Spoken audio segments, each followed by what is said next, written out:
Hi everyone, welcome to Valhalla Games Podcast, episode 27. This time we've got an interview with somebody that's running a Kickstarter. Very, very exciting. Dan and I are both on board already, and I'm pretty sure you will be too once you have a listen to this. Without further ado, let's hear about the Black Death.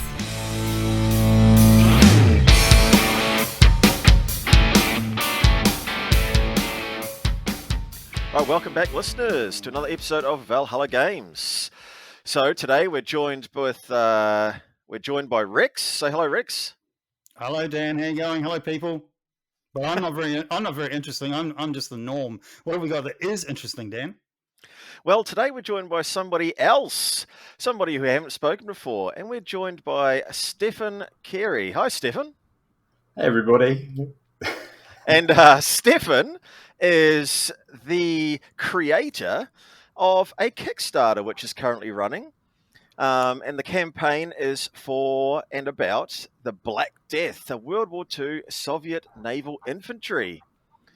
So this episode is dedicated to speaking to Steffan, finding what that is all about, probing into some of the history, and probing into all about all the difficulties, all the joys, and the fantastic product that is his Kickstarter. Firstly, I just want to say thanks, Steffan, for getting up at 0700 to make it nice and convenient for us on the bottom end of the world. Thanks, mate. We really appreciate that. No problem, guys. Happy to do it. Hey, I sacrificed too. I had to eat my lamb roast really quick to come on this. Oh, no, you can't make me want a lamb roast at 7 a.m. That's just not fair. Yeah, I'd be there. You sign me up for lamb roast any time of the day, Dan. I'll be there. Yeah. But yeah, Britain's well known for doing more important things as lamb, though, like kebabs. So, would you rather have a kebab at 7 a.m, Steffan, or would you rather have a roast at 7 a.m? I feel like my Saudi girlfriend would definitely go for the kebab. That sounds like the better option to me right now. I don't know what's more of a lamb roast or a kebab. Hard to say. Oh, what a way to start the day. So what we might do is I'm going to actually introduce us, Dan, because it's been a long time in the podcasts that people have. There's these two crazy guys from Australia and New Zealand. Nobody knows who we are anymore because the people that started at the beginning of the podcast, they've forgotten who we are, and we haven't done it for a while. So I'm going to introduce us formally to Steffan. Are you ready? Drum roll? Go. Okay, it's not that exciting. So I'm Rex from Valhalla Games. Dan is my brother, and the two of us make up Valhalla Games. So we have daytime jobs. Dan is in the army, which is very handy when you come into wargaming. Dan was in the New Zealand Army, and then he was in the British Paras and serving in active combat, but obviously based in the UK. So that's why Dan has this weird UK kind of Kiwi blend accent. Isn't that right, Dan? Oh, I thought I didn't have that accent anymore, but probably the fact I'm looking for kebabs at 7 a.m. gives me away. Yeah, yeah, or maybe a curry apparently is a thing too. So I'm Rex. I'm an IT consultant by day and technical guy for Valhalla Games by night. Sometimes I even paint miniatures. Sometimes I even play a game. Actually, I shouldn't say that because I've been in a weekly gaming group for quite some time. So I'm actually caught up on my gaming. But that's about us. Valhalla Games, just two guys that love wargaming, love miniatures, love collecting, love spending money, and we just love talking as well, which is why we've got a podcast. So that's us. Steffan, did you want to give us a bit of an introduction to yourself and where you came from, a little bit of history about your gaming, and then we'll move on to the main event, which is your Kickstarter, and I'm incredibly interested to hear about how that came about. Definitely. I've got to remember to actually talk because I'm too used to just listening to a podcast and just turning my brain off. I sat there for a second. I was like, oh, this is quite fun. Oh, wait, I've got to talk in a second. So I'm... you actually said, Rex, before when we were talking that I must be a kind of 3D sculpting design guy. I've got massive imposter syndrome at the moment because I don't think of myself as that at all because I'm a structural engineer. That's my day job. And until about 6 months ago, I'd never really done any sculpting at all. This is a very kind of first project project for me. So I suppose I can talk about that a little bit, how that came about. But wargaming side, I don't know whether you guys are familiar. I don't know how internationally renowned they are, but I'm a South London warlord here in London in the UK. We put on a big show called Salute that was just a couple of weeks ago. So Excellent. I've not been doing much gaming lately because of that. Lots of prep going on. I was running the paint competition, which was very fun for the first time. That's good job. That is, with the size of Salute, that is no mean feat. Well done. No, tell me about it. It's only the second Salute I've ever been to. So first one in, they were like, do you want to take over that paint competition? In the back of my head, I was like, yeah, nice friendly little local club paint competition. How hard can it be? And you get 7,000 people through the door or something like that. Wow, that's very huge. intense day. So how long have you been a warlord? Well, I turned up in February. Well, it's hard to remember which years it was now. February 2020, and I played one game, and then the next Monday, the entire country went into lockdown. So I've been a warlord for about 3 years now, but only really gaming for one of those. But in terms of what we've been doing, that was really what got me back into bolt action. I played a little bit at uni when I was up in Sheffield with the War Games Club there. But a guy called Alex put on a really great tournament at the club. I think you were saying with that Primasol Bridge event in your last episode how good Warlord Games and other groups can be with providing prizes and things. They were really, really supportive, really great with that sort of stuff. Yeah, the community's great for that. And the companies that support our community is great at providing like physical support for that as well, like prizes and stuff like that. Totally take my hat off to them. Exactly. So I went into that with just a force that I built up, which I think potentially showed how little bold action I played before that. I don't know how many Luftwaffe Field Division green units are played at tournaments. But, I lost every single game. I think I maybe won the very last one, but I got my Best Sportsman Award, which is clearly the most important prize of any tournament. Absolutely. Exactly. So yeah, that just got me back into bolt action. But about the time, do you do any 6mm gaming at all, or are you mostly kind of bolt action 28mm guys? So I don't really do any at the moment, but it's not for the fact that I don't find it interesting. I don't think it's extremely valid. I don't think it's got a brilliant place in our hobby. One of my favorite podcasts is God's Own Scale with Sean Clark, and great to have you back on the airways, Sean, if you're listening. It really is. And I suppose there's things in the future, that make it useful as well, because I think it's the same size as the Cruel Seas boats as well. So it is, yeah. So there's all sorts of things that I've thought it might be useful for. Rex, how about you? 6mm?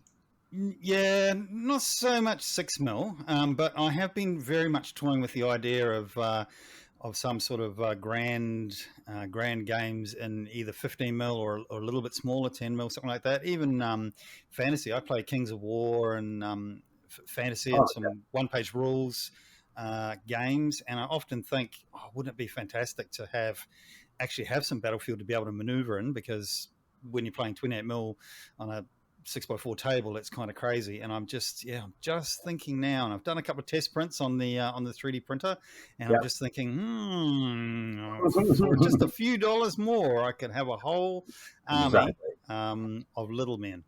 Exactly. Well, Dan, you said about Sean's podcast, was definitely worth plugging again, God's Own Scale. Yes. That was what started this whole thing for me. I was listening to an episode where he chatted to a guy called Henry Turner. I think it was actually one of the last ones he did before he stopped about a year ago. Right. Yep. And Henry has done a lot of Kickstarters now. And his big thing for me that's a selling point is he does smaller 15mm, 6mm scale, Napoleonic, World War One, loads of different stuff. He's just doing 100 Years War at the moment. But what he does is in the Kickstarter, you can buy this Blender file, and Blender's just a 3D sculpting software, but without needing to do much, it has the system where every single part of a miniature can be its own individual part. So you can have the hat, the weapon, the uniform, the boots, all their own individual bit, like a little action man, basically. And there's a little mannequin. And he's got this amazing system where you just tick things on and off, and you go, I don't want a Tommy helmet on this guy. I want him to have a pith helmet, something like that. And you can take what he's done, and it's basically the 3D version of kit bashing. You can just go, that's not exactly what I want the miniature to be. I'm going to tweak it a little bit, things like that. And I listened to that, and I'd never seen Blender before, but I immediately backed the Kickstarter he'd done. I think for things like American Civil War, he had that. And if you're maybe doing a Confederate or a Union Army and you want it to look incredibly ragtag, it's a really great way to say that guy's going to have a floppy hat, that guy's going to have a kepi, things like that. Make every single guy different. I was like, wow, I've never seen someone do that as an idea before. Because there's obviously ranges out there that have been traditionally sculpted where they've got huge amounts of variety, but this is complete customization. And I thought I'm just going to have a go at that at some point. So the guy I mentioned before, Alex from South London Warlords, he's got a long-term planned project. Do you guys watch Little Wars TV at all on YouTube? Absolutely, yep. Yeah, do, for sure. He watched the big campaign that they did. Was it Pyrrhus the Great, kind of invasion of Rome? I'm trying to think what it was now, where they built the Pyrrhic Wars. Exactly. This big sculpted map of Italy, and he's got a plan to do that for the Trojan Wars instead, and do this sort of Siege of Troy lead up thing. And picking up Blender at the time, I very boldly said, I'll sculpt some miniatures for you that you can use as little armies moving around the place in their big sort of Bronze Age. You seen the kind of thing Bronze Age soldiers wore? It's kind of insane. They just look like a massive tin can with a spear. So started off doing that. Sculpted one figure and then said, you know what? I'm going to do an entire World War II range, because that's the obvious next step up, is to just do these guys, the Soviet Naval Infantry, the Black Death, the name of the campaign. Get that in there, plug it again. Absolutely. If we rewind a bit, you go, Dan. I'm dying to know this. We're both dying. We've got so many questions, and we're all excited. Oh yeah, we're talking over each other, and we're So you go, Dan, and then I've got 27 questions that I want to ask. All right, thank you. I'm going to rewind. I'm going to rewind to it. Don't forget, this is the part where Steffan actually tells us about himself. So let's not jump forward too fast. Yeah, I'm gonna rewind it a wee bit. So you said you went to South London Warlords in 2020. And you must have been patient zero because everybody went into lockdown straight afterwards. I did not introduce COVID to South London Warlords. I'd like to make that clear. Okay, sorry. Yep, just clarify. That's what all the patient zeros say. So just clarify. So when you went along there, was that your introduction to wargaming? But because you hinted that you'd been playing it before, bolt action before, certainly in college. So just rewind. What was your introduction to wargaming, full stop, and how did you get to South London Warlords in your journey? I feel like on a lot of podcasts now, whenever you ask someone what's their introduction to wargaming, there's going to be a sudden generational shift where it goes from Airfix to me having to say that it was walking into a Games Workshop when I was probably about 9 years old. So I did have sort of Games Workshop, Little Empire, Little Space Marines, things like that when I was a kid. I don't think I really understood what the concept of wargaming was or a rule system. I mostly just stole the most advantageous sounding rules from White Dwarf, and we played some horrendous roll dice, remove minis from a table kind of game, which I suppose is a war game to an extent. So I did that. Didn't really follow it up. Didn't really consider wargaming that much till I went to uni, and discovered about 3 weeks in that all of my flatmates were massive nerds, and they all had huge Games Workshop kind of 40k armies just waiting to go. And so they went to the club at Sheffield Uni for about a year before I turned up. And I somehow managed to swerve around Games Workshop at that time because everyone Right, was yeah. playing. It's now actually a Warlord game. I just realised. Victory at Sea. Before Warlord Games had it, somehow that was the game. It actually blows me away a little bit now that every week when you turned up, there'd be about 5 games of Victory at Sea going on. There was just some kind of zeitgeist going on where this little manufacturer, Navwar, they're very old school. You sort of have to fax them your list of things that you want with a check, and about 3 months later, you'll get a big box of that's tiny little metal ships. But they're brilliant. And so for about a year, that was all I did was paint little. Well, it must be like 1 to 2400 scale World War II HMS Warspite and things like that, and played around with that. But eventually, you get to the point where you sort of try something else. Now I'm hooked. Now I've got you in with the first thing, and Bolt Action was the second sort of historical game at the club that they were playing, so I thought I'd give that a go. Right. And up until going to South London Warlords, just sort of playing with those guys that I went to uni with was my main kind of wargaming outlet. Started doing a little bit of 6mm and things like that with Blucher. That's a great one if you do get into 6mm Rex. Give that one a go. Sure. Yeah, so that was sort of pre South London Warlords wargaming for me. Just a little bit of dabbling, painting little men and ships in my uni halls. Well, that's a lot of dabbling there, because it's.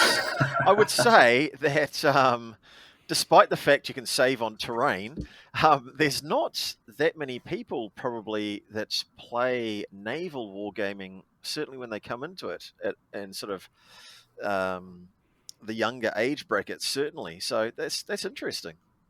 It's interesting there's so much of it going on in the club. Well, I don't think they do it anymore. I think there was just a period of time where there must have been one guy that was really into it. A load of new players turned up, and best salesman in the world. If there's any companies out there that want a good salesman, clearly hire him, because you got about 10, 18-year-olds to play a very small-scale World War II naval. That's very interesting, because just in the corner of my office here as we record this, I have a ever-increasing pile of very small airplanes, and a set of rules also by Warlord Games as well. And I need a good salesperson to convince my wargaming buddies to give it a try, because sometimes it's hard to break habits. Sometimes you get into a game system, which Dan and I are both in Bolt Action, and we enjoy it so much, it's actually hard to break out into something else. I bought a stack of Blood Red Skies, and I don't know anybody around me that plays Blood Red Skies, so I'll have to press gang someone into that new game system as well. Give it a try. You just got to lead the way, haven't you? Organise that game, say it's going to be on, be there or be square. That's how you do it. Sounds good. I like it.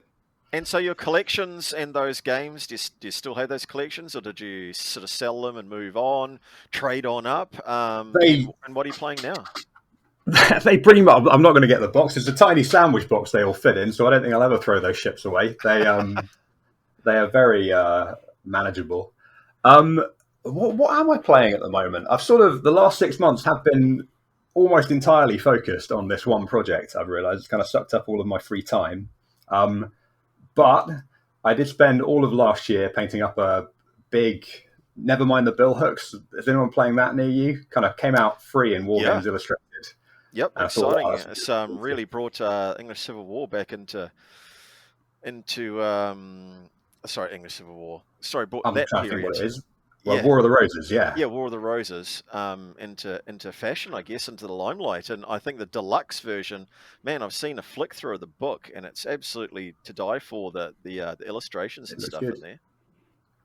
Yeah, Dad's got a good local wargaming club, which I don't have. I've got some buddies, but not a club. And his club's pretty diverse, isn't it, Dan? You've got a lot of people playing a lot of different things. Apparently, Christchurch is game central in New Zealand for wargaming, which is great. Yeah, it is. It is big, and my apologies. Of course, it's War of the Roses, but yeah, we've got Pike and Shot, of course, being in vogue as well with Oh the yeah, of epic course. scale one. But we've played a lot of that, and I've played it against the same opponents, a lot of them, as I have with the as I've seen them play. Never mind the Billhook. So I haven't played it myself, but I've seen them playing it, and it looks very good.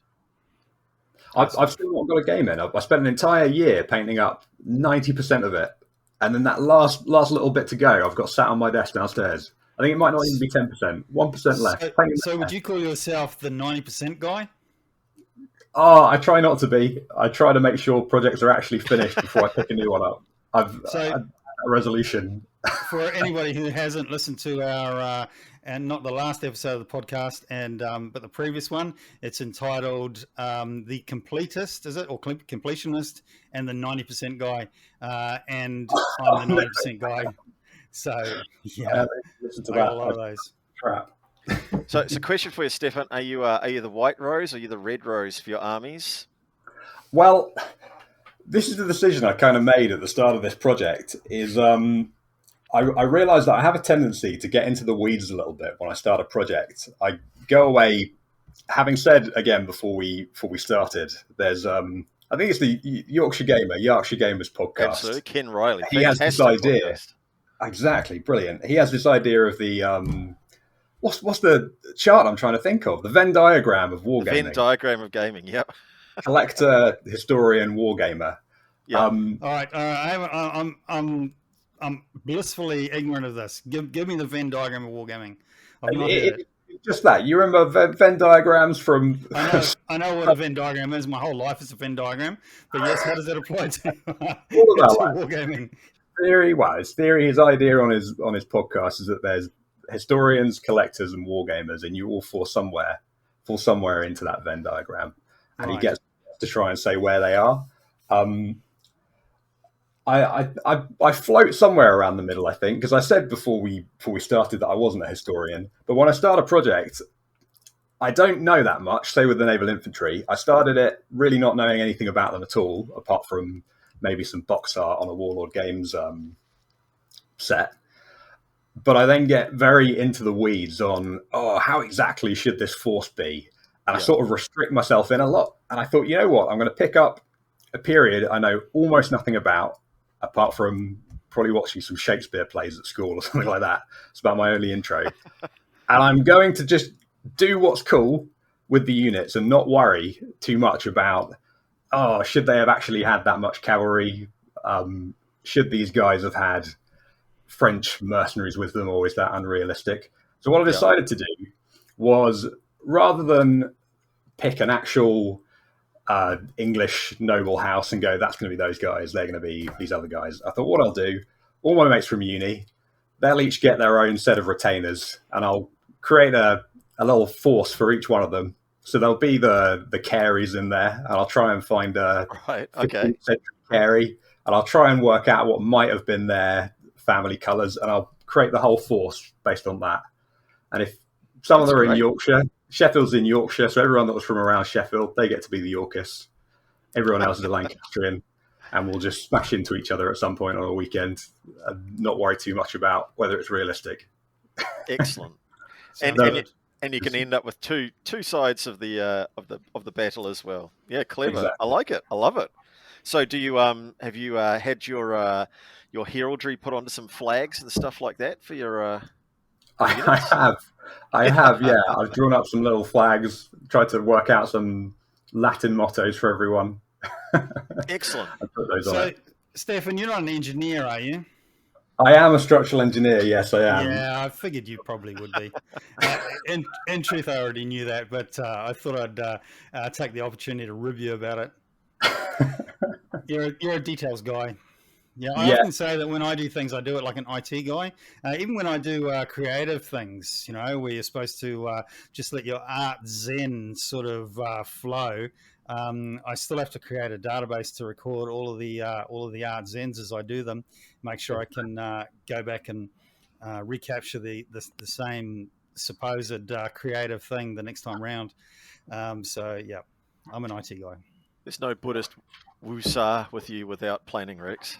No, No, that's right. And a terrible story, just to digress, because we like digressions on Valhalla Games podcast, is I've just started a Waffen SS army with for bolt action with oak oak leaf Wow. camo.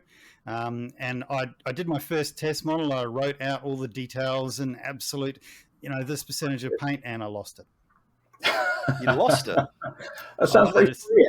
I've lost it. So I'm recreating the whole thing again. You can imagine how mad that made me, Dan. You sent me a picture. Just go back through your emails. Go back through my emails? Yeah. Go back through the emails that I've sent you, Dan? Yeah. There's only a couple. I'm not going to live long enough for that. All right. It's enough about me. All right, so you're an engineer, and you're a war gamer, and you're a little bit of a history buff as well. What about all that made you start thinking about Soviets for a new project? So I only really have my Luftwaffe guys. That's all I've really done as a bolt action army. They should get played every time. And as I say, I had the inspiration from Henry Turner and his Blender stuff. And I really need to come up with a more interesting story as to how I was inspired to do it. But I can't actually remember how I picked Soviet Naval Infantry at all. I think they just fall into this space where I've obviously, being the 90% guy, before finishing this project, I've already planned out the next 10 that I want to do. And they're all... The angle is just trying to find armies where you see someone that they might have bought the one squad that Warlord do, or there's a couple of other manufacturers of Soviet naval infantry out there, but no one does the whole range. If you want a Soviet naval infantry anti-tank team, an artillery team, they're not really out there. There's just an infantry squad, and you can sort of kit bash and do other things. But I wanted to try and pick those forces where I think it's not that there's a lack of interest out there. It's just there's not the available opportunity in miniatures to actually go, I'm going to do not just one squad in my Stalingrad themed army. The entire army is going to be Soviet naval infantry. And it had just been there in the back of my mind as if I was ever going to do a very niche war games army, that's what I'd maybe try to do. And now I've got the opportunity to make the figures and make it happen. That's what I'll go for. So sheer randomness, I suppose, is how it was selected. It's about as much as I can say about that. All right, well, here's your moment, okay? So we've had a bit of a teaser as to what you've been up to. We've learned a little bit about you, and now I'll give you what I give to my kids when I see that they have done something. Steffan, what have you done? Go. What have I done? Oh, no. Again, got to be professional now. So the Kickstarter, Black Death, don't confuse it with medieval plague-based Kickstarters. But it is up now for about just under 3 more weeks. And the core of it is an entire platoon of Soviet naval infantry. The Blender influence with turning things on and off, the impact of that is that every guy in each squad has his little sailor hat, if you want him to look very fashionable and high morale unit with their unit pride, you can have that on. But they've also got helmets, they've got their little sailor shirt and their little flappy collar that's classic, but they've also got a little winter coat if you want to keep them warm. Every man's got a Mosin, every man's got an SVT-40. So basically every miniature in the range just comes with every possible option to have them looking good. There's enough for a whole platoon. There's a sniper. There's a guy with a little PTRD anti-tank rifle. I don't know how much good they are. I've never used them in bolt action. So exciting. When you're talking about these gaps that other rangers have, like you're talking now, already talking about how you're filling them. And what else have we got? Exactly. So I think the only 2 ones I left off, there's a mortar in there, sniper team, Maxim machine gun, and that's it currently, but we're getting very close to the stretch goals. I've got to remind myself there's so many, but I've basically tried to fill in what kind of artillery, what kind of anti-tank guns did the naval infantry have available to them, and say they're all in there flamethrowers, a little captain down off the ship to come and inspire the men if you want him, little artillery, naval artillery observers with their flags is a very good look. I like that, a little colourful option. So yeah, I basically tried to look at... We're a fan of naval gunfire support Exactly. at Valhalla Games. I was listening to you talking about that scenario the other day, and I really like that idea. Try and get the naval observer up to the top of the hill. It's a very good way of sort of... Anytime when you can refer to the caliber of your weapons in inches, you're ahead. Yeah. Every weapon should be rated in inches. Anything below it is just trifling. But yeah, essentially that is the idea at the moment. Is it's just trying to say, right, if you wanted to do everything in a bolt action army, everything you could possibly want to do. I've said that, and I thought, wow, is there something absolutely insane that someone could include? It's all in there. That's the general concept. And I need to have a slightly more rounded out pitch. But if you want a Soviet Naval Infantry army, or if you just want some Soviet Naval Infantry to back up your Red Army guys, they fought together a lot of the time. It should be everything you want in one package, ready to go. Absolutely. And when I look at the so I'm going to hand you back to you to explain how the blender works. So let's just touch on history for a minute here, and then you can tell us how the technology and how your Kickstarter and blender allows us to execute this. So in World War II, so the Soviet Naval Infantry actually was two branched off, I believe. So the Navy had the Soviet Naval Infantry Brigades, and I believe the Army had the Naval Rifle Brigades as well. And I believe from looking at your blender files and the uniforms that you're describing to us, that you're actually going to be able to represent both of those on the tabletop. Is that correct? Well, yeah, pretty much. I've focused on the naval infantry units, the ones that were under the direct command of the Soviet Navy for the entire war. Yep. And that's the main focus, is the sort of 41, 42, just about pushing into 43, how they looked then. They still wore their black pea coats and their navy blue uniforms at Stalingrad, for example. But yeah, that's the main focus, is that period of war when they're basically... my understanding is that the Soviet Navy, they'd go, we're going to have a new ship. And they'd lay it down, they start to build it. And at that point, they would recruit, conscript, however it worked, the full complement of the crew for that ship that was going to eventually exist. So you have the situation at the start of World War II where they have a lot of new naval ships being built, but they don't exist yet. There's thousands of guys in naval ports and dockyards that are available for the war effort, and they're just not going to be needed. So they just get them all together, give them some weapons, whatever they've got, and they're being sent out to... A lot of them are to defend a port like Sevastopol, places like that, Murmansk. Yep. But they do eventually get deployed into wider operations on the Eastern Front. And I think that's what makes them interesting to me now, is if you have a Soviet Naval Infantry army, it can be pretty much anything you want it to be.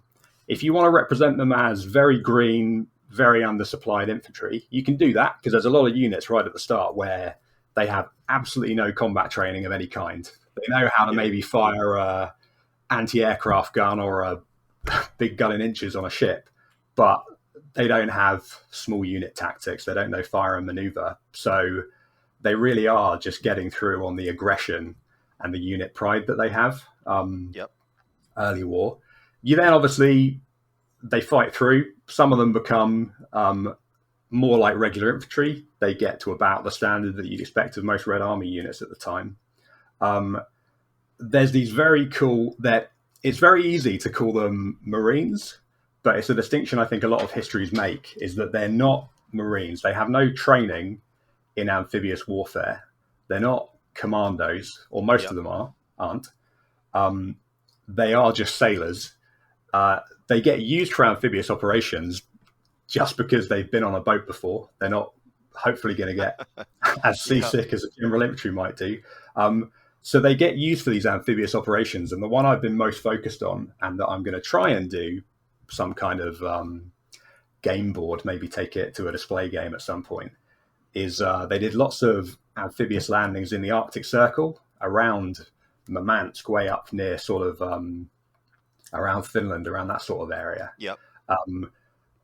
Where you can create this sort of force where they are just loaded with SMGs. Again, they're maybe not the most well-trained, but they've got really high morale, loads of automatic weaponry, maybe some naval gunfire support and things like that. So that's a completely different little force you can create again. And then the guys I've just been reading about in the last couple of days are the Naval Reconnaissance Detachment. And I want to look at them a bit more because I feel like sometimes we have this perception in wargaming of Soviet troops were always a kind of step down in professionalism and training from the sort of Western allied forces that we think of. Yep. And I feel like these guys are treated as sort of second-rate special forces. But to me, they sound very similar to the Commonwealth kind of commandos in that that's not necessarily a force that's been around for decades, like the Marines, Paras, things like that. They're very new, and they're sort of learning on the job in World War II, is my understanding, to a very great extent. Yeah. And I think these Soviet guys are very much the same sort of thing. There are a lot of guys that were really into skiing or mountain climbing, things like that before the war, and they just say hunters maybe out in the kind of Arctic Circle, and they just say, we're going to get together. We've got as good a skill set as anyone could really ask for doing this sort of thing. We know camouflage and concealment, and we're just going to go out there. And they're the basis of what's become the sort of frogmen units for the Soviet Navy that's still around today. Oh, wow. Okay. So that's sort of as elite as I think a unit can be in bolt action or chain of command or anything like that. They're certainly really, really motivated. That's the sort of distinguishing feature of them. I think I was reading, I don't know, it's not something I often think about, but I think at the start of World War II, not that many people that would have been in the Red Army would have actually been Communist Party members. I think it goes up quite a lot towards the end of the war. I suppose it's kind of understandable, but by the time they've won in Berlin, they're getting up to maybe 25, 30%.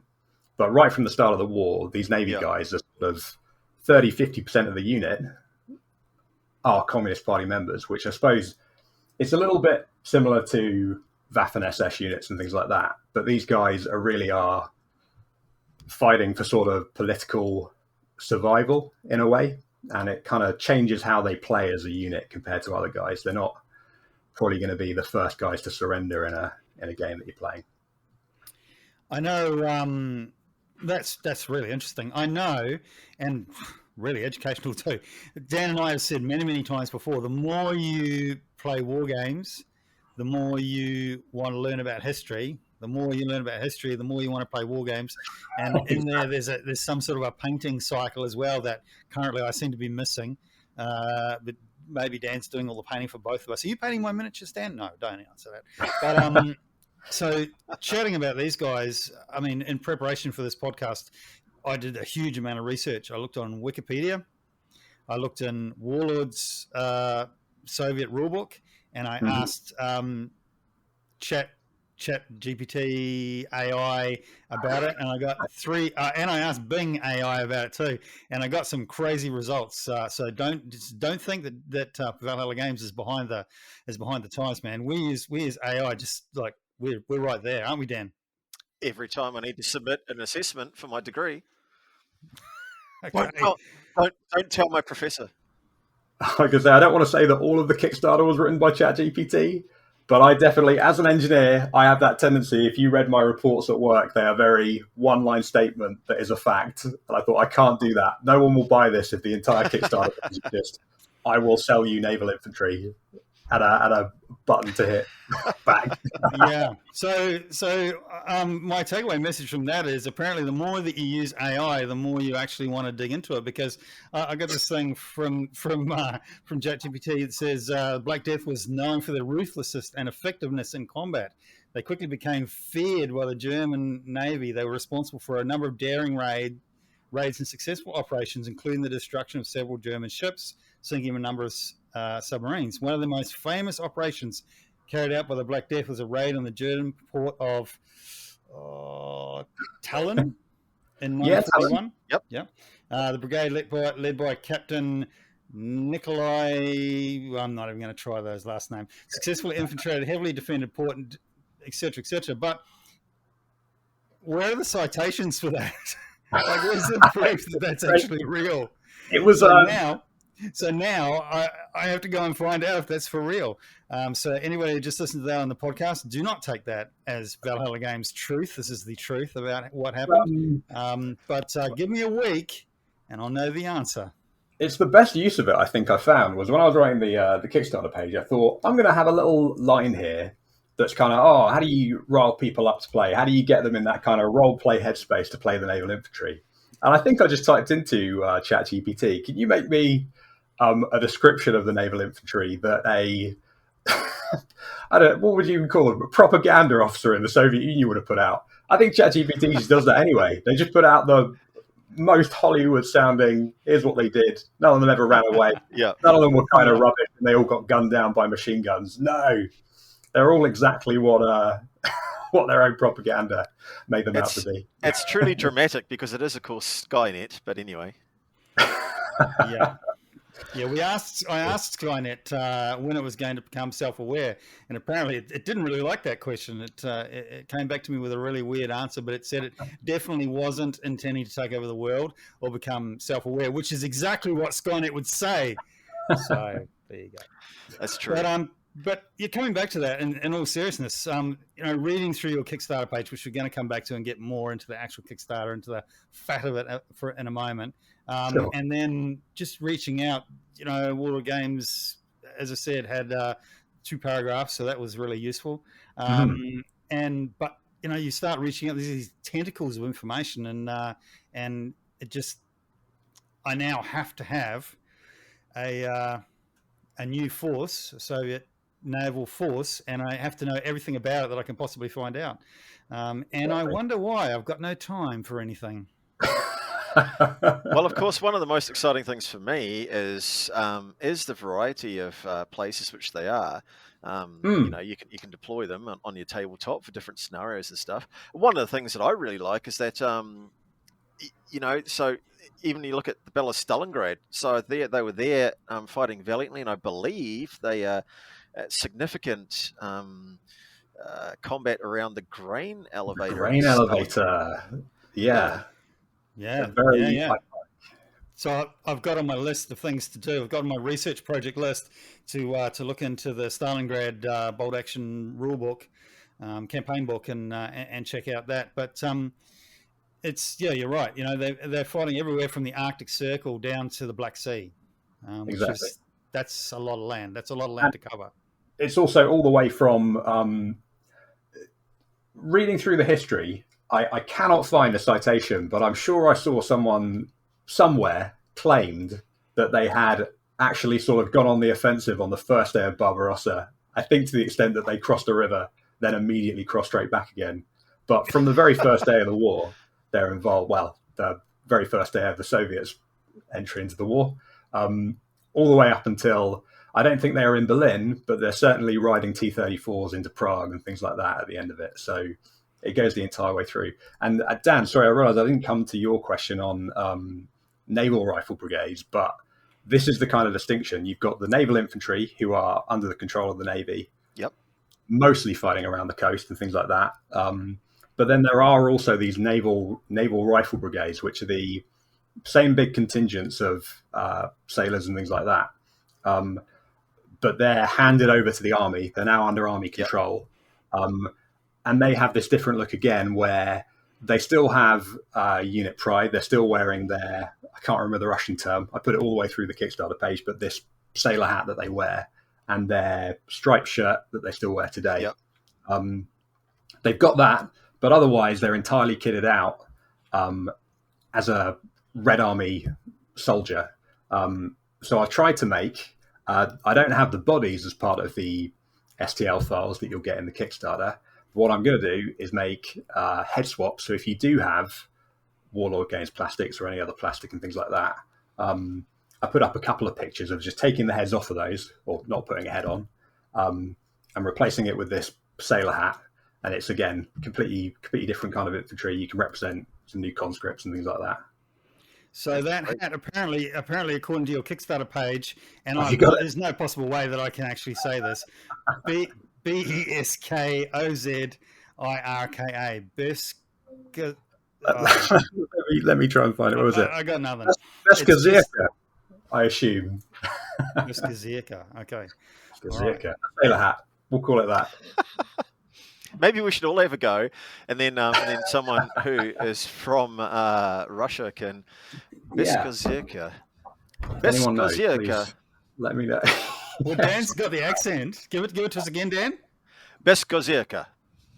Can you do it a third time, or are you getting red-faced? No, I'm getting tongue-tied. I don't know about red-faced. Two's as many as you can do, eh? Okay. Yeah, you can do naval infantry. You can do navy rifles. The Warlord box also has those. Again, it's got a Russian name, but a kind of padded jacket you always see Soviet infantry wearing in the Arctic. Almost understandably, almost everyone is wearing one of those. So if you want to make Arctic scouts or anything like that, naval reconnaissance detachment, get some Warlord Games infantry. I love that stuff. I don't want anyone to think that I don't like Warlord Games and that I'm trying to in any way replace them with this Kickstarter. I don't think I will be anytime soon. But 100% get plastics, put heads on them. Head swaps are that's great. Really big thing that I want to do. So one thing that I really liked about this, so full disclosure, Valhalla Games are now the proud owners of a selection of STL files. Wow. Which I've turned those STL files into little resin war dollies sitting right alongside me here. So it's a pity that it's an audio podcast. But if you go to valhallagames.net EP27 for episode 27, I'll have some of these printed models for you to look at. And if the post is fast, and if the Kickstarter's still got 18 days to go, as we've record this, Dan is going to receive them in the post as soon as I send them. Sorry, Dan. He's going to paint them immediately. Very exciting. With this huge amount of skill and historical research, and then we'll put up some as soon as they're ready. We'll put up some painted photos of those as well. But my point is that we've received some of these, some of the STL files, and I can categorically say that there is a million different combinations of the guys, and this is one thing that I completely and absolutely applaud you for. There's nothing I hate more. I've got a resin printer, right? We have a resin printer. We can print resin. We can print as much resin as we want. Why on earth would you and I refer to unknown Kickstarter person who's doing some future Kickstarter, give me 6 models. 6 models does not an army make. Now with the Black Death Kickstarter, you are getting so many different options that I think you will never ever have a problem getting any sort of combination of guys to make up a complete army, and that is really, really great. So you're saying, Dan, I've sent you the screenshots of the folder in Windows, and what did you think? Oh, I love them, and I loved at the start, Steffan, when you almost said it was like Action Man. You likened somebody else's Kickstarter, which inspired you to tackle it this way with Blender. It's like Action Man. You're dressing up. You've got the ability to add or take away bits of equipment, different types of uniform, a torso, I believe, and basically dress up this armature, if you like, in Blender. Exactly. With this, and just, I mean, it creates a situation where we now have an amazing opportunity to get the Black Death, and I'm thinking of people out there, and Brad Morin, I'm thinking of you.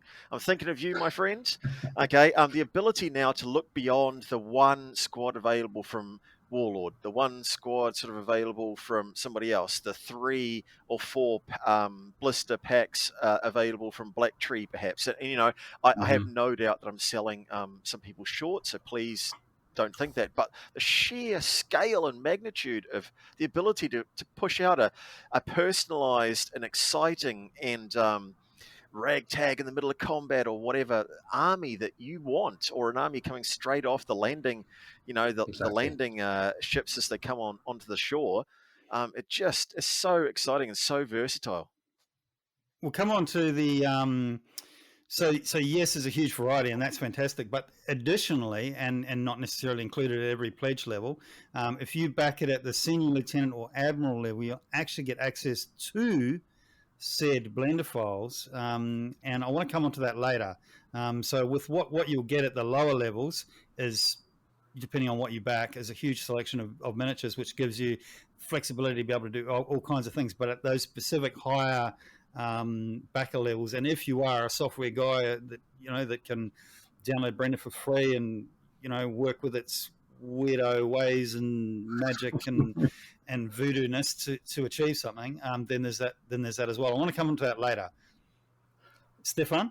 I am just going to jump in very quickly to say, as I mentioned, last year when I picked up Blender, I had never opened it at all. It is quite daunting at the start because there's a bit of software that you can do 100 different things in. You can do animation, you can do really intense rendering and things like that. I'm intending to put out some tutorials to make it a little bit simpler, but really all you need to do to want to do the sculpting I've done is learn about 3 buttons on the main page and then a little bit of the sculpting tool, which again is only about 2 of them. So I feel like I'm massively surprised by how many people have backlit tiers that come with the Blender files. I thought they were going to be very niche, but I'm hoping we can get some tutorials out there to make it a bit less, demystify it a little bit, and get people using those, because I think they can be used to make some really great miniatures beyond what I've made. If things like, hopefully it'll only get more and more value in the future, because if I say put out a range that had British infantry, and they come with a kind of gangster Tommy gun, the kind of one with a big drum mag on it. If you want to have naval infantry that had those, they were given them, and you have excuse me, should have turned my alarms off. If you can find that Tommy gun, or if you sculpt it yourself, or if I do it and you get that Blender file, you can just go into your old Soviet Naval Infantry, take out their PPSH, put in the Tommy gun, rejig it around a little bit so the hands are in the right place, and now you've got a completely new miniature that you didn't have before. So yeah, things like that. Get an MP40 if you want a guy who's picked up a gun off a German. Get an MP40, put it in his hands. You're good to go again. Completely different miniature. You need to add an additional level in the Kickstarter called Hero of the Soviet Union. That's for me only, where it includes a free 1-hour tutorial on how to actually do that. That's a very good. You don't know how much restraint it took to not start having backer tiers be called medals from the Soviet Union. I added a commercial tier if anyone wants to print things, and the restraint to not call it something like enemy of the workers for the commercial tier was very I'm surprised high. You need this. You would need any tuition, Rex, because I am not afraid of Blender. I am not afraid of any of these files. I will tackle it without a problem, because I just say, "Oh, Rex, can you please print?" You got a very good system going. Yeah, I'm the guy that gets that 3D house file STL, slices it to make sure that each level is removable, and adds little lugs so that those areas will actually link in together. And then I outgrew the software that I was using, and I had to buy another piece of software because what I wanted to do was crazier. But people do not go down that path. That path leads to madness and despair, because you spend all your time doing that and you never get to paint anything and you never get to play anything. You've been warned. It won't help, but you've been warned. Very quickly on that note, as well. Sorry, Dan. It's just to say that I also only picked up 3D printing last year, basically the same week that I got into Blender. And the one thing I think is really important is I want people to spend as little time as possible having to print them out. For me, having the support and the pre-support that you get on the miniatures be really good was a really important thing. I started trying to do it myself and very rapidly realized how specialized of a job that is, and that I wasn't really up to the task on my first go round. But I don't know if anyone's backed any Kickstarters by Studio Historia. They're a really great, very international team. I think the main guy is in America, but their sculptors are in France and their printers are in Greece. They're very good, they're very professional, and they very kindly gotten on board to do all the pre-support work. So excellent. If anyone's got Studio Historia miniatures, you should be getting that sort of quality of pre-support. That's good. It's worth bringing it back to that thing, as you say. So we received the miniatures. I loaded them into the printer. They printed out. I broke the supports off, and now I have these beautiful miniatures. And for those of you who have video, which is actually only Steffan and Dan, I've got one, my favorite guy here. Hang on a sec. I'm going to show you. This comes off really well on an audio only podcast. Okay, but I'm going to describe it as well. Okay, I'm prepared. And see if that's my favorite one as well. This is. Oh, that's a terrible photo. That image that you're getting on there is about as good as the image that people are getting on the audio only podcast. but let me describe this guy for you. So what I've got is a Soviet sniper with the special hat on. Actually, it's a sailor's hat, isn't it? It's more of a sailor's hat. Yeah, it's a sailor's hat. He's got a cloak, which is flowing down from him. He's kneeling. He's in a sort of a kneeling position, aiming a sniper rifle, kneeling down. The cloak sort of flowing down the back of him. You know how sometimes you get minis that are that have cloaks and clothing, but there's no fold lines, and it's very difficult to paint those up. You've got to kind of wet blend and try and put in some artificial shadows there to be able to do it. This thing is superb. It's just flowing down. You can see it's fluttering a little bit in the wind, and all that's really needed is just a base coat and a little bit of an edge highlight, and this miniature will come up really fantastic. And the scope is right there, right in its eye, and it's really, I don't know, it's really evocative of the time. And I put them on a nice little base. This one doesn't have the puddle. I believe that's the word for the little base that you can get sometimes in miniatures. So this one doesn't have a puddle. So I've actually printed out a cobblestone 25mm base. I've got them sitting right on there, and I'm just envisaging playing them on the table, getting them behind a barricade, and just really, it's going to look really great, and I'm really enthusiastic about it. And I've got, I think, about 5 or 6 guys that I've put together, and I'm enthused. I've definitely got to say, shout out to Artisans of Wool. He's got a YouTube page. If anyone wants to pick up Blender and wants to look like a pro after about 1 hour of watching a video, he's incredibly good. And that kind of trench cape that sniper's wearing, full credit to him. He's got a great video on how to do that. But yeah, I definitely wanted to have that. It's one of the difficulties of digital sculpting I found was when you're sculpting it and it's blown up to 200mm scale on your screen, everything looks cartoonishly over the top as you sculpt it.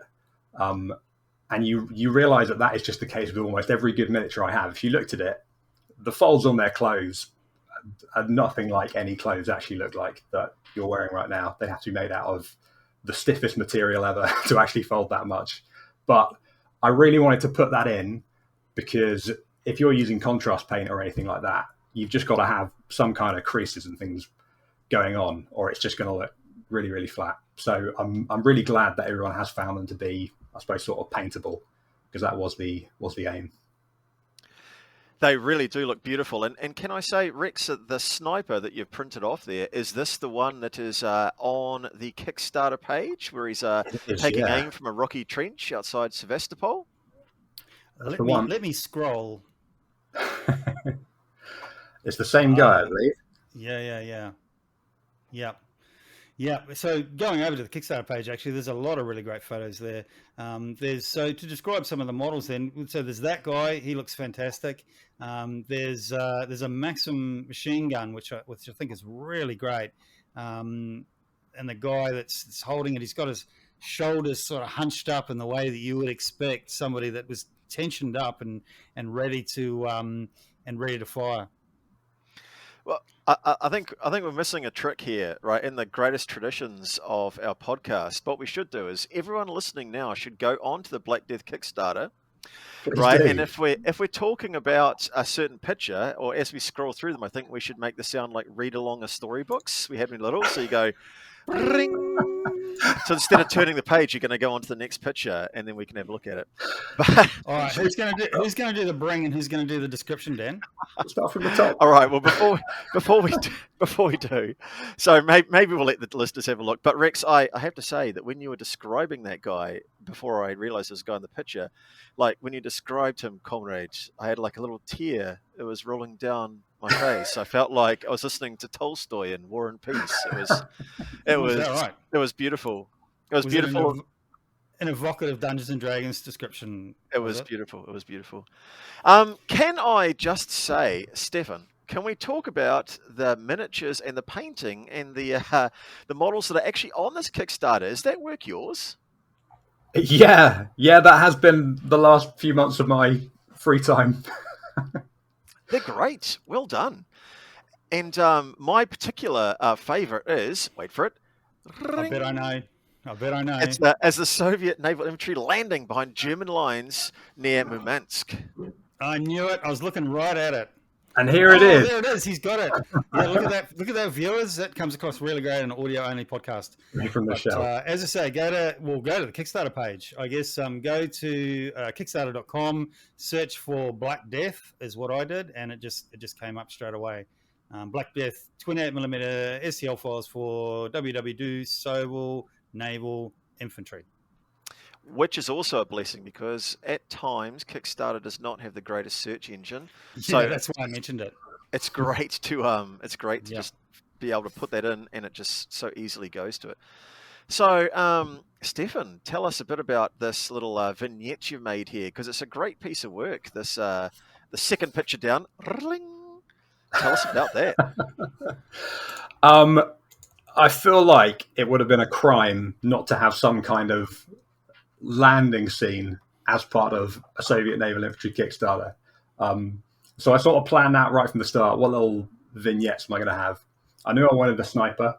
I actually saw that Vasily Zaitsev, the guy I know as Jude Law in Enemy at the Gates. Yeah. He was a naval infantryman. I tried to claim him for the Kickstarter page, and then I realized by Stalingrad he was very much in the Red Army. I think he volunteered to go to Stalingrad from the sort of Pacific. I believe he was a petty officer in the naval infantry, and then transferred to the army and joined the army as a warrant officer before Stalingrad. Exactly. So, unfortunately, no longer of the Black Death by that time, but still formally. I knew I wanted that. I knew I wanted the grain elevator you mentioned earlier. That's such a kind of iconic moment for the Black Death. I think it was Russian Guards infantry that were holding the position, and they were reinforced by this squad of Maxim machine guns from the Navy that were sent along. So I knew I wanted that, the sort of bomb blasted out walls at the base of that building. And I knew the third one had to be a landing somewhere around kind of Murmansk, Arctic Circle region. And now that it's done, I'm happy with it, but it was a very anxiety-inducing experience putting that together. Do you want to just describe it quickly, what it is for those who are driving to work? It is a sort of, my mum described it as a poppadom, because that's kind of what it looks like. It's a big circular base. Well, now that you mention it, thanks. I'll never look at it the same way again, but go on.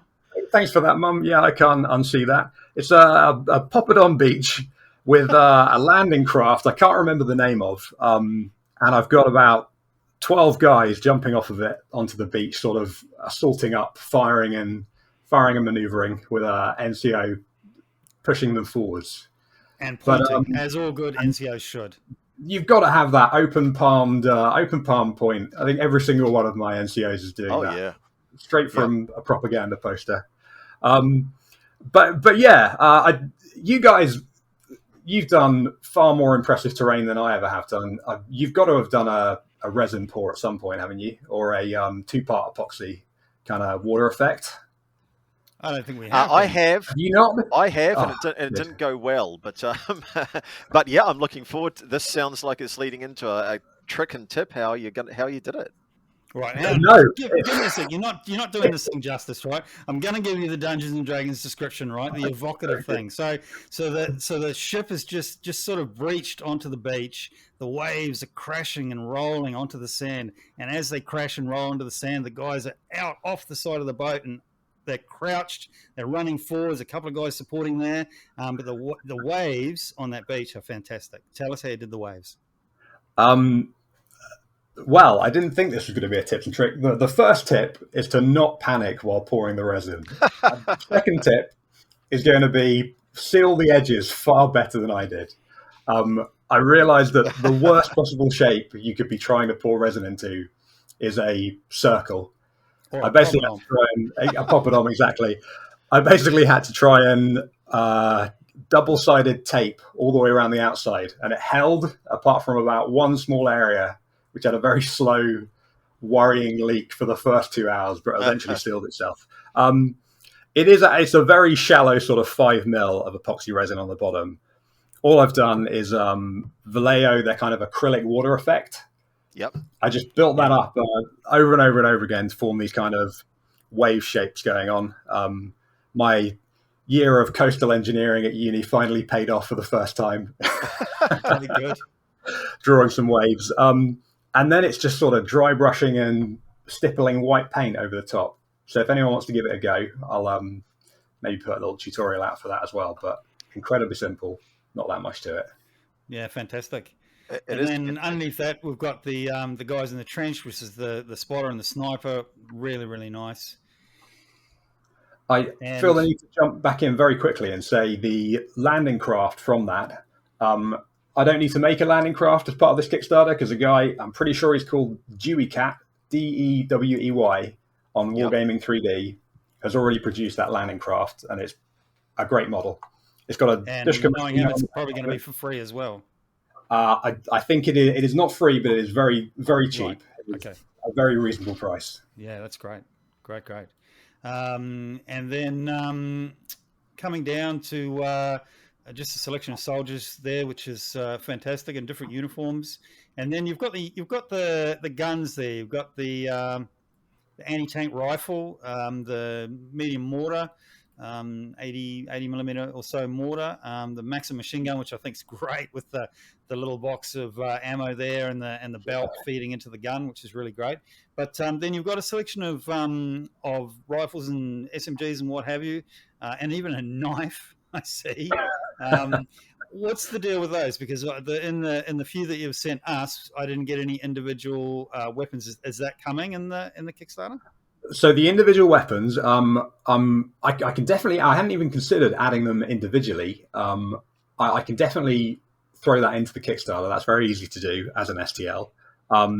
They're currently, that is just a file called the Arsenal, which is a Blender file, which just has every single bit of equipment and kit saved in there. So basically, if you are trying to kit bash, jump in there, grab your PPSH, your binoculars, your hand grenade, whatever you want, and jump back in to add it into your miniature in Blender. If you're over that certain level of back-end, that includes that exactly. Facility. But if people do want... so what we're getting at is just showing the detail of the weapons, and they look really great. There's a Molotov cocktail there, which is always good. A couple of different hand grenades, and a stack of different rifles and SMGs, which is really good as well. And then we come down to the backer level. So I mean, people can go on and have a look at the absolute detail of what you get, but you just want to run us through what you get at maybe a few of those different levels. Yep. So it starts out at the, got to remind myself what I called all of them. Starts out at the petty officer level, exactly. So that is just a set of STLs for a squad. If you just want to add them to your existing force for Stalingrad, anything like that, where they may be backing up your Red Army, That's going to get you an NCO that I will select at some point. Maybe I'll do a little vote to see which one everyone wants. An LMG team, so a guy with a DP27, kind of dinner plate, record player gun, and a loader to back him up. And then 9 randomly selected infantry with a range of sailor hats, standard Red Army helmets, and sailor uniforms and peacoats, things like that. Great. So that's the first tier. The second one is the sort of lieutenant level. That's going to get you a whole platoon. So you get an officer wearing an officer's cap, officer's jacket, and a little very worried looking assistant for him. I think he's my second favorite miniature in the line. He looks how I think I'd look if there were bombs and explosions going off around me. Three. How many STLs are in the lieutenant one? I need to count them. I can't do maths that quick, but you're going to get 3 different NCOs. It says 116 in the on the Kickstarter page. That is a lot. That is made up of 3 separate NCOs that are kind of all a different unique sculpt. 3 of the light machine gun teams with the DP27.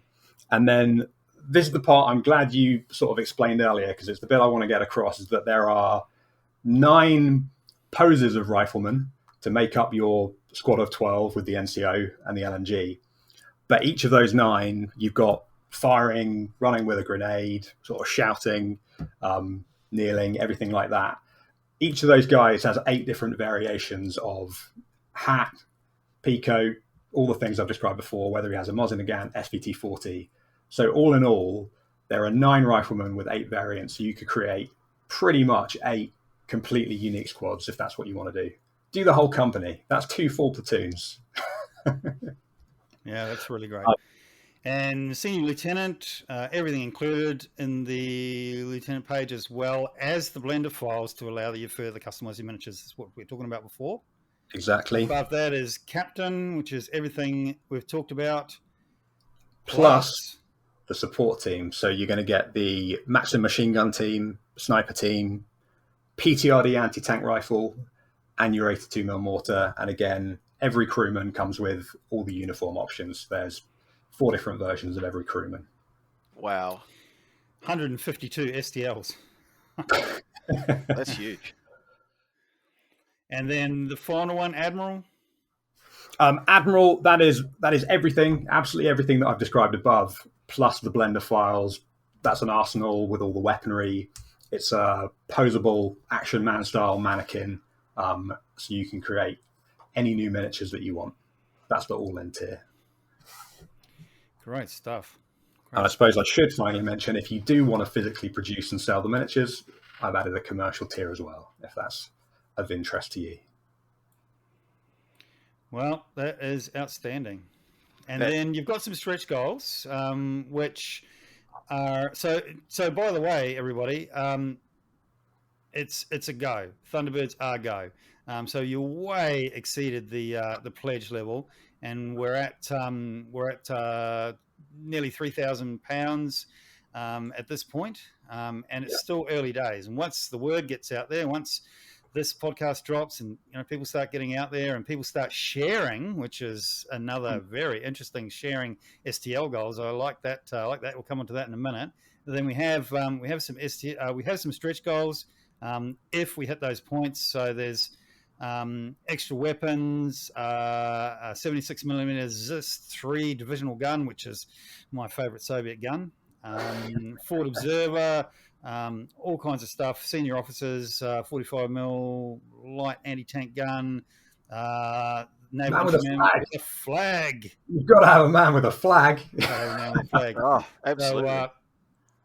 So we need to get on and give this a good push, because there's some things in there that I want, and I will not settle for less than having those things. So people, you need to just don't do more than you need to, but you need to buy.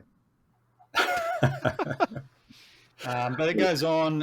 Flamethrower team and medic. 57mm ZIS 2 for those who can't afford a ZIS 3 with their points allocation, and then, depending on how it goes, there'll be more to come from there. So a whole stack of stretch goals, but something that I've never seen before, and maybe I'm just ignorant. Tell us about the social stretch goals. So this is an inspiration from those guys at Studio Historia, and I think it's a very good idea. Essentially, there's a Facebook post out there announcing the launch of the project, and the more times that gets shared, the more extra stretch goal rewards get unlocked. The first one are the head swaps that I mentioned. So if you want to take your plastics and put a naval instrument head on there to make sort of later war rifles and things like that, excuse me, that'll be an option. The second one is I suppose in bolt action you could use it as a little victory point marker or something like that. I play a lot of Chain of Command. Don't know, have you guys played much Chain of Command? I know you talk about bolt action most of the podcasts I've listened to. Yeah, so we played a bit less of it than we have bolt action. Reason for that probably is because we sort of binge wargaming, I think, generally. So what we do is we sort of turn up, and so generally because it's got the fixed time scales and stuff like that, and you know what you've got rather than the supports and stuff like that, it tends to be more bolt action, but we do enjoy Chain of Command. I was very, very lucky to have Rich teach me Chain of Command, actually. Not that I took a lot of it in, I was a bad student, but I've continued to learn, and we really enjoy Lard it. Island, Wow. Island, no less. And you went out for a curry afterwards, didn't you? And a pint? Yeah, Whole experience. It was an experience, yeah. I was very lucky. But yeah, it's a fantastic game. And that's why basically you see more of bolt action on our channel and us talking about bolt action more, because we probably play more of it just because it's got that fixed sort of tight turn and stuff like that. Definitely. Yeah. It is a great club night option, isn't it, for that very reason? Well, Chain of Command, one of my favorite things about it is the kind of patrol phase that you have, and a big part of that in Chain of Command is the little patrol markers and the jump off point markers. Yep. And loads of people out there produce some really great ones, sort of full color unit emblems and things like that, or national flags. I thought really most people with a Soviet force are going to have a little Red Army symbol or something like that. You can't have that for naval infantry. They need their own thing. I don't think they actually have a sort of official symbol as far as I can tell, but they have this unofficial anchor with rope wrapped around it. So I tried to turn that into a little token people can use, like I say, for a victory point or anything like that. So that's the second one. Third one is a personal thing for me. Maybe it should have been a commissar next, but the next one is a guy, Yevgeny Kalday. Have you ever heard of this guy before?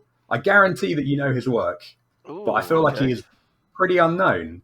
I have not at all, no. Although I do see the Soviet flag on the Reichstag beside him. Is that a hint? That is his most famous photograph. I'd like to say captured. I'm going to say orchestrated. Yes. Heavily inspired by the Marines raising the flag photo. He orchestrated the Soviet banner being raised over the Reichstag photo. That was his main work, but he was, I think, a commissioned naval officer. And I'll put a link out there somewhere. There's a Russian museum has a huge archive of his photography.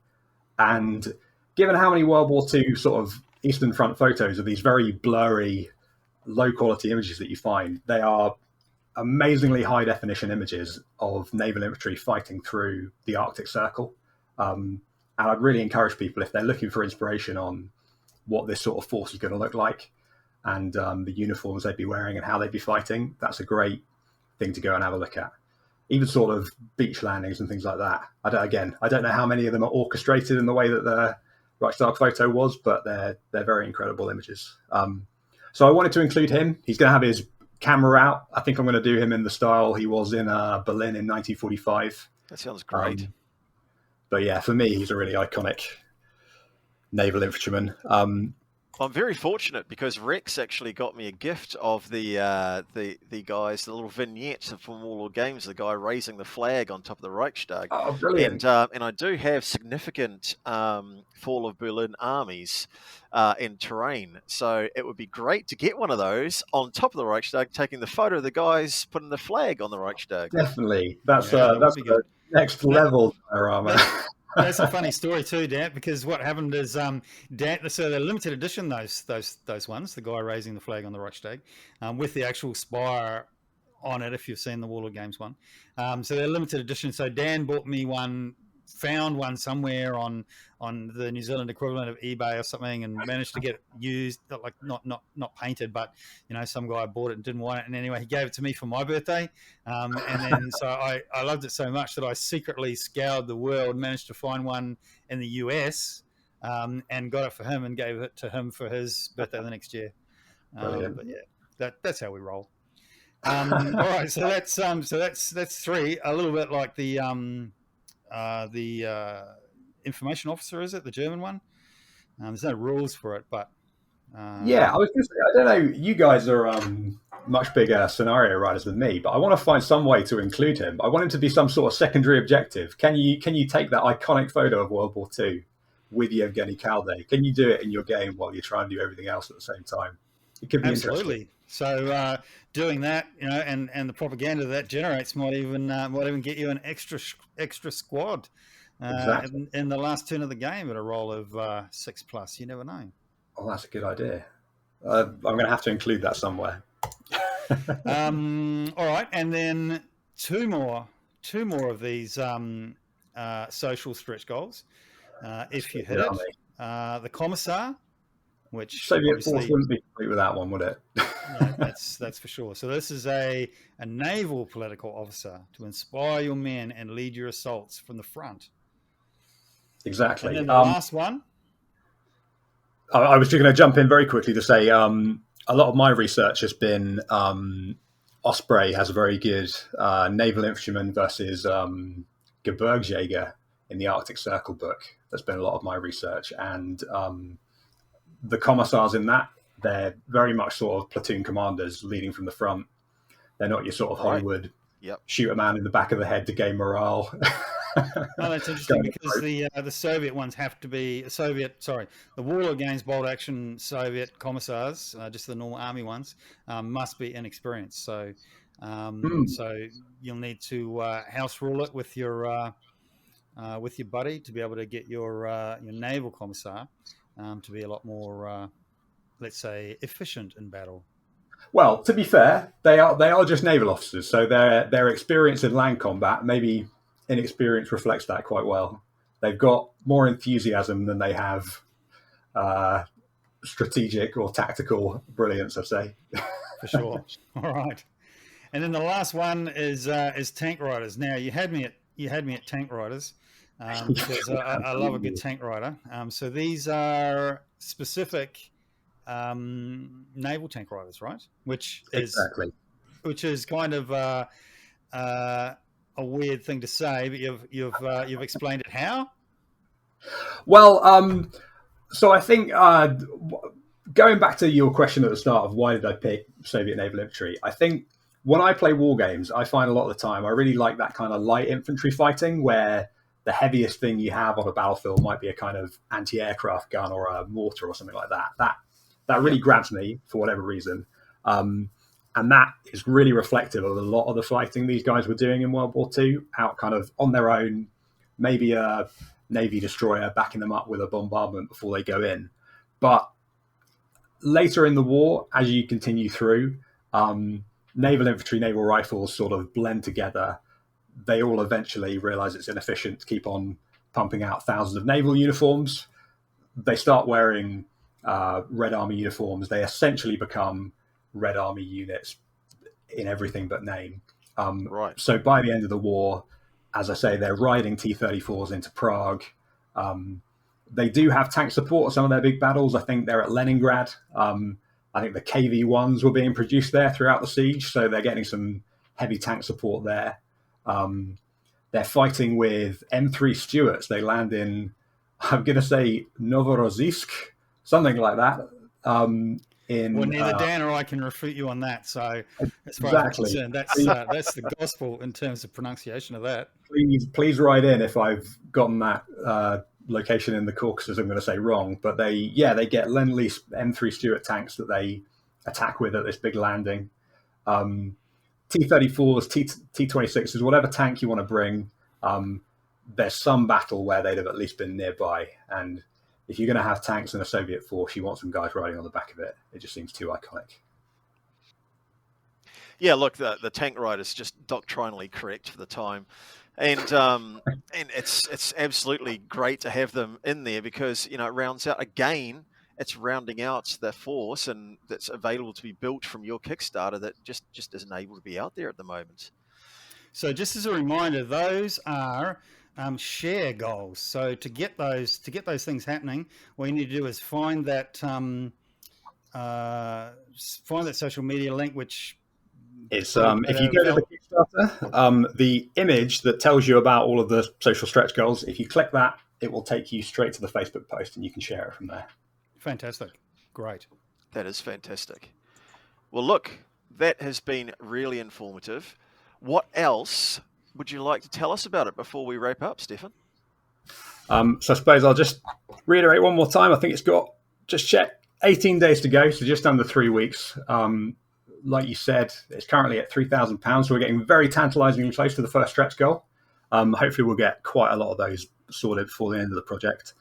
I'm planning to support it, maybe not quite as intensely as you guys have for Primasoul Breeze, nothing quite that expansive, but I'm trying to put out a chain of command sort of guide to a platoon that you can use on there. Gives you some ideas of how to use naval fire support. I think it's the Bronacata. They got this gunboat that you can get from Warlord Games. Go grab one of those if you're going to get a naval infantry force. You've got to have some of that kind of support going on. I don't know how realistic it is to have that in battle, but trying to include that. I'm going to try and do something equivalent for a little guide on how you can form a historically themed bolt action force. And then the plan is to put out some scenarios for the kind of beach landings they did, probably focused around Murmansk in the Arctic Circle and things like that, but maybe turning that into a little pint-sized campaign or a mini campaign for bolt action at some point in the future. So I'm going to try and support it and put lots of wargaming resources out there for people to use. That's great. That is a heck of a lot of support. So not only is the product fantastic, there's loads of support going on for it too. It's great to have an idea of the ORBATs, the orders of battle that you could build your force around. So thanks very much, Steffan. That sounds like it is really informative for people who may be even coming into the hobby as well as people in the hobby already. And just maybe they're passionate and maybe this is their first army, like something to do with naval activity was your first entry into historical wargaming too. That'd be brilliant to see. Yeah, I'm really enthused. So we've got a few of these miniatures here. We'll be printing them out, but I'll definitely be keen to get everything, including the stretch goals and the share goals and everything else. And definitely, I think I was trying to move away from Soviets. I think I've done some Soviets for a couple of years. So I'm going to a little bit of late war German, but I think I'll be coming back pretty soon into Soviets because as well as that, they're a lot easier to paint than that oak leaf camo that I've got going on now. So not only is it a great force, but it's also a force that's going to be pretty easy to get on the table. So really, really looking forward to it. And it's completely sartorial, right? Sartorial elegance, wearing the dark blue / black Death. Did you know, exactly. Rex? Did you know, Rex? Like every good James Bond man will know this. So I have no doubt Steph knows this. Did you know that the dark midnight blue of the uniform looks blacker than black under artificial light? No, I did not know that. This is why Bond wears midnight blue when under artificial light to dinner parties. So if you bought Black Death, you too would look well dressed underneath the flares or starburst of artillery. Well, I just don't know what I don't know what we can add. I can't add anything after that, Dan. That's fantastic, Steffan. Thank you very much for creating a whole army for us and a whole new way of playing and a whole new opportunity for new scenarios, for research, going out, learning about some more history. Thank you. We really appreciate it. And thanks for coming on the podcast. Thanks, guys, so much. Thanks for having me on. Thanks very much, Steffan. I hope that you have a fantastic wrap up to the remainder of this Kickstarter. I can't wait to get hold of them in my hands. I'm looking forward to painting them up and starting this new army myself. You have truly inspired me. And I just have one last thing to say, and that is stay classy, Murmansk. Thanks, everybody. All right. Thanks, everyone. See you Have a next good time. night.